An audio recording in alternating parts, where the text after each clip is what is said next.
So the SEC has come down hard against Kraken for accusations of commingling customer and corporate funds, along with many other accusations that will sound very familiar to anyone familiar with the SEC versus Coinbase and the SEC versus Binance lawsuits that are currently ongoing. And today I want to talk a little bit about what I think may be going on in the Big G, Big GG, the Gary Gensler's head, and how I believe he's trying to cover his own tail and how it'll end up screwing him over in the long run.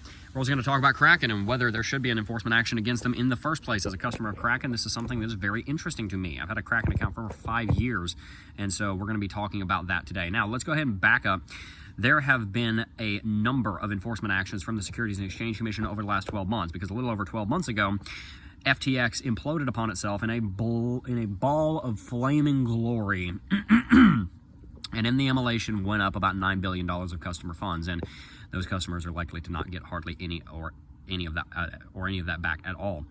And so the SEC has had major egg on its face, because if you don't know, the SEC stands for the Securities and Exchange Commission. We talk about the security side of that quite often, but they are also the Exchange Commission, which technically means that they are the regulatory body that is by default over the cryptocurrency exchanges. There's not a certain cryptocurrency governing body, but by default, considering they are the Exchange Commission, it's their wheelhouse. And so FTX imploding upon itself was a huge catastrophe for the exchange's reputation, for the regulator's reputation, and for Gary Gensler's personal reputation as a man that is trying to go down in history as having beaten back the wildness of the cryptocurrency industry. I think it's pretty clear at this point that he is categorically losing that battle with what happened with the Ripple case, with what is going to happen with the Coinbase and the Binance case, and what will probably end up happening with this case.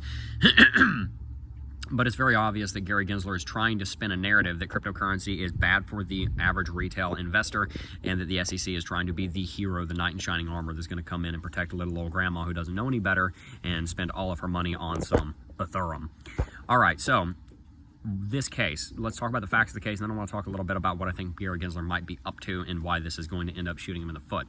The news was announced earlier today in the wee hours of the morning that Kraken was coming under litigation from the Securities and Exchange Commission, again for accusations of commingling up to $5 billion of customer and corporate funds. And so basically the way that this works is that an exchange has basically twin bank accounts. They have their own funds, i.e. the money that they have generated through business activities, so funds that they have generated through trading fees, from sponsorships, whatever kind of method that they use to generate revenue. That is the company's money.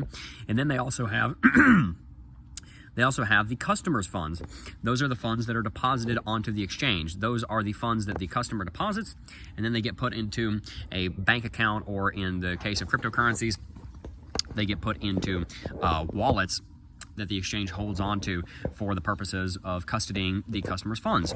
Well, the accusations are that the banks have commingled those funds, and that customer funds and corporate funds have been mixed and been put into the same bank account, essentially meaning that the company was able to spend money that was owed to its customers. The reason that that's a red flag is because that's one of the big things that happened with FTX. There was a large amount of commingling of funds, and so when the company ran out of money, since the company was borrowing from the customer, there was not enough money to give back to the customer, and you end up with a bank run, which brings me to the contradiction here, or maybe I should say the hypocrisy here. I don't believe that commingling of funds is a good idea, and the reason for that is because if a company is not able to sustain its business practices without borrowing from its customers, without even telling them, or by telling them, but without the customer ever really knowing or caring, then that company obviously needs to change its business model. Either it needs to Kaizen and get rid of some of its waste, it needs to increase revenue, it needs to increase prices, it needs to decrease workforce, it needs to decrease overhead in some way, that it needs to bring its budget back into balance, if you will. It doesn't need to be borrowing from the customer. If they're doing that, that's a problem. But being a member of cryptocurrency, you're probably also aware that that's one of the problems we have with the banks, because there's a fancy technical term for that in banking called fractional reserve lending. And essentially what that means is that if you put $100,000 into a federally insured banking institution, an FDIC bank, which is basically every bank, then they have to keep, I want to say it's about 10%. I'm not sure the exact number, but somewhere around 7 to 15 or 20%. They only have to keep a very small percentage of that in cash in an easily withdrawable capacity. They're able to take the rest of the customer's funds and lend them out to who? To people that are getting mortgages, to people that are getting car loans, to people that have credit cards. They're able to loan those out and generate interest on the income, and they are using customer funds to generate corporate revenues. It is institutionalized and adopted and accepted commingling of customer and banking funds, because we've all just come to accept that the only way that the banking system works is by fractional reserve lending. But when a cryptocurrency exchange does it, then we need litigation against that cryptocurrency exchange because they're commingling of funds. I just want to be clear on something. I don't think that commingling of funds is a good idea. And I don't think the Kraken should be commingling funds. If they are, that is a problem, and I have nothing against Gary Gensler coming after them with some kind of enforcement action. That's a problem. I'm all for that. Commingling of funds is not good. But at the same time, that's why I'm in cryptocurrency, because that is the exact way that the banking model works. So if you are using the traditional banking system, I would recommend looking into credit unions, because credit unions don't do anywhere near as much of that.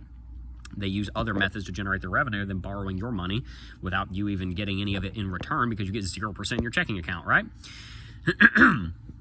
Now, let's talk a little bit about why I think Gary Gensler is doing this, even though there is a bit of a contradiction or a hypocrisy there in that Kraken can't commingle funds, but the banks that Gary Gensler is over can. The reason I think Gary Gensler is coming down so hard in the last year on these different companies is because he watched a number of companies go up in smoke right under his very nose. We saw Luna explode, Celsius, Three Arrows Capital, BlockFi, which, by the way, I have a bit of an announcement on that at the end, FTX, etc., absolutely go up in flames. And that tarnished his reputation for his little crusade against the cryptocurrency market, and for the SEC's crusade against the cryptocurrency market. It made it look, what's the technical term? Stupid. And so Gary and the SEC have realized, wait a minute, we've got to clean up the history books here. We're going to be remembered. How are we going to be remembered? How do we want to be remembered? Gary Gensler, like a president and like a king, realizes that this is the highest position of power that he will ever be in. I don't think Gary Gensler is popular enough to become the president, so this is the highest position of authority that he will ever see in his entire life, and he's only got about a year and a half left. Because when the next president gets inaugurated, January 20th of 2025, you are going to see a new appointee to the chairperson position at the SEC, and it will probably not be Gary Gensler. By tradition, it's someone new. By tradition, it's somebody that's already on the council. By tradition, we're hoping that it'll be Hester Pierce, because she's very pro-crypto. But maybe not.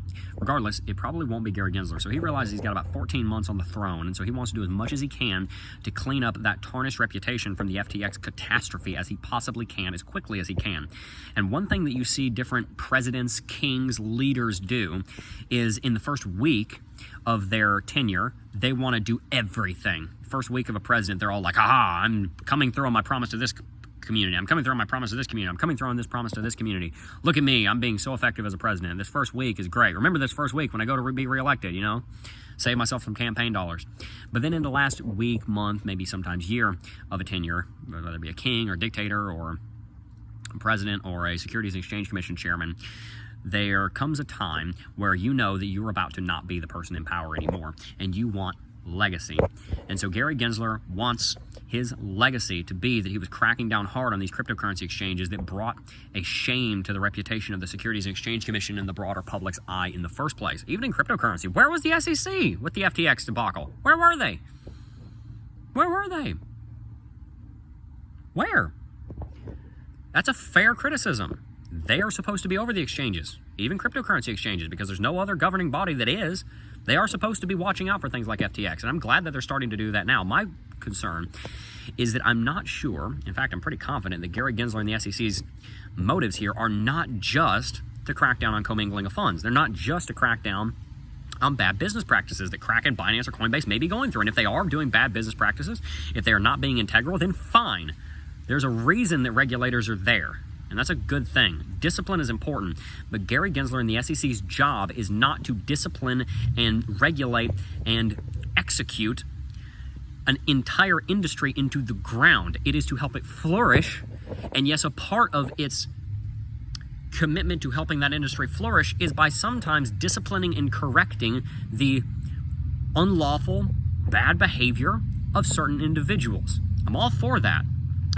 But Gary Gensler Securities and Exchange Commission does not seem at all concerned with growing the cryptocurrency market, with stewarding it well, with helping it to flourish, but instead by cracking down on anything that looks anything close to what FTX was doing. And it reeks of trying to cover their tail And it reeks of Gary Gensler trying to set up a legacy for himself of lawsuits that he knows may go on for 3, 4, 5 years, well beyond the time that he is out of power, that continue his legacy beyond his tenure. Gary Gensler knows that if he starts these lawsuits now, a year before he's out of power, he'll have enough time to guide them himself, that they'll be on a certain trajectory by the time he leaves office. And when his successor comes in, his successor is probably not going to stop the lawsuits. They probably don't have the time. They probably don't have the care. His hatred for the cryptocurrency space is likely to be much more fervent than any ardent admiration that a successor would have for cryptocurrency, unless it's Hester Pierce. So their successor, his successor, will probably be much less passionate about cryptocurrency than Gary Gensler is. Even if they're passionately in favor of it, their passion will probably not be as passionate as his hatred for it. And so it's unlikely that they'll reverse everything that he's done. So he's trying to put as much in place now as he can to ensure that the damage that he is inflicting on cryptocurrency lasts far beyond his own tenure, under the auspices, under the guise of commingling of funds. And again, I want to be very clear here. Commingling of funds is an issue. And if it's happening, it does need to stop. And if it's not going to stop when there's a warning, then I have no problem with a regulator coming down with fines or bans or anything. If there is unlawful behavior taking place, I get it, so long as it's a just law. And commingling of funds is an issue. My concern is not so much that the SEC is coming after commingling of funds. My issue is that the SEC is not also doing its job as an agency that is supposed to grow an industry, to grow the cryptocurrency market, but instead, it really seems like Gary Gensler is trying to snuff it out into oblivion because he has a distaste for the cryptocurrency market, and because Sam Bankman-Fried's fall from grace put egg on his face. And it certainly seems that he is disgraced with the cryptocurrency space. Wow, that all rhymed. That wasn't even intentional. That's my take. I'd love to hear your take down below. Peace.